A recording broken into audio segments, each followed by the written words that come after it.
અમરોલી વિસ્તારમાં મોડી રાત્રે બોલાચાલીમાં એક યુવકને ચપ્પુના ઘા મારી મોતને ઘાટ ઉતારી દીધાની ઘટના સામે આવી હતી, જ્યારે પોલીસે 2 જેટલા ફરાર હત્યારાને બરોડાથી ઝડપી લીધા હતા। સુરત અમરોલીમાં મારામારી, દારૂ જુગાર જેવી બધીને મામલે બદનામ થયું છે, ત્યારે સુરતના આવાસમાં મોડી રાત્રે સંદીપ સહાને નામના યુવકને ચપ્પુના ઘા ઝીકી મોતને ઘાટ ઉતારી દીધાની ઘટના બનવા પામી હતી, જેથી અમરોલી પોલીસને જાણ થતાં તાત્કાલિક ઘટના સ્થળે પહોંચી હતી અને હત્યા અંગે કાર્યવાહી શરૂ કરી હતી, જેમાં સંદીપની નાની નાની બાબતમાં ચિરંજીત શર્મા અને રોશન સહાને સાથે માથાકૂટ થઈ હતી। આ મામલે ચિરંજીત શર્મા અને રોશન સહાને સાથે સંદીપની ફરી માથાકૂટ થતા ચપ્પુના ઘા મારી સંદીપને મોતને ઘાટ ઉતારી દીધો હતો, જ્યારે પોલીસે ફરાર બંને હત્યારાને બરોડાથી ઝડપી પાડી આગળની વધુ કાર્યવાહી શરૂ કરી હતી। ગઈકાલે રાતના આશરે 9:30 વાગ્યા આસપાસ પોલીસનો એક જાણ થયેલી કે જે કોસાદ આવાસ જે H1 જે છે ત્યાં કોઈ વ્યક્તિઓ વચ્ચે મારામારી થઈ છે અને એમાં એક વ્યક્તિનો લોહી લહાણ હાલતમાં ત્યાં પડેલ છે એવી જાણ થયેલી, જેથી પોલીસ અમરોલી પોલીસ જે છે એ તાત્કાલિક ત્યાં જગ્યા પર પહોંચી ગયેલી અને ત્યાં તપાસ કરેલી તો સંદીપ સાહની કરીને જે છે કે જે H1માં રહે છે એના જમણા પગના સાથળમાં એક સડાનો ઘા વાગેલો હતો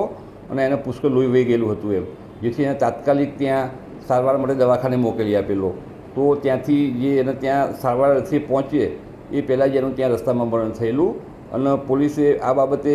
જે મરણ જનાર જે છે એ બાબતે ફરિયાદ લઈ અને જે મારવાવાળા જે હતા એ ચિરંજીત શર્મા છે અને રોશન સાહની કરીને છે, આ બે જે છે એ મરણ જનાર અને આરોપીઓ એ અગાઉ એમ્બ્રોઇડરીમાં સાથે કામ કરતા હતા એમ, એટલે એ રીતે એકબીજાના મિત્રો હતા અને એ પછી છેલ્લા ઘણા સમયથી આ જે હાલના જે બે આરોપીઓ જે છે એમને જે આ મરણ જનાર જે છે એની સાથે બોલવાનું ઓછું કરી નાખેલું, મિત્રતા ઓછી કરી નાખેલી એમ, એના કારણે આ જે મરણ જનાર સંદીપ અને આરોપીઓ જે છે એમના વચ્ચે અવારનવાર નાના ઝઘડા અને બોલાચાલી થતી હતી એમ। એમાં ગઈકાલે આ જે બંને આરોપીઓ જે છે એ ત્યાંથી ચા પી અને ત્યાંથી નીકળેલા જે સર્વિસ સ્ટેશનની પાસેથી એ વખતે આ જે સંદીપ ત્યાં બેઠેલો હતો એ વખતે આ કામના બંને આરોપીઓ ભેગા થઈ અને જે ચિરંજીત છે એને એની પાસેથી જે સરી હતી એનાથી મરણ જનારને ઈજા કરી અને એનું મોત નિપજાવેલ છે।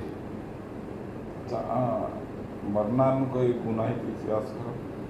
મરનારનું અત્યાર સુધીમાં જે ઈ-ગુજકોપમાં સર્ચ કર્યું છે એમાં એનો એક ગુનો બતાવે છે, પણ એ હજુ વેરીફાઈ હું કરી રહ્યો છું। એમાં એક રાયોટિંગનો ગુનો છે 2018નો, એમાં સરકાર તરફે ફરિયાદ છે અને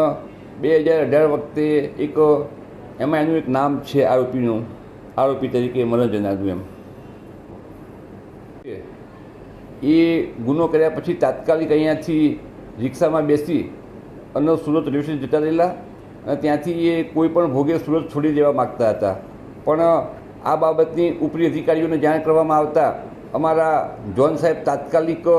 ત્યાં બનાવવાળી જગ્યા ઉપર આવી ગયેલા અને અમને અને પોલીસના માણસોને જરૂરી ગાઈડન્સ અને બ્રીફિંગ કરેલું, અલગ અલગ ટીમો બનાવેલી, જેથી આ કામના જે બંને આરોપીઓ જે છે એમને બરોડાથી આપણને મળી આવેલા એમ। ઘટનાની કેટલી કલાકની અંદરમાં આરોપીને ઝડપી?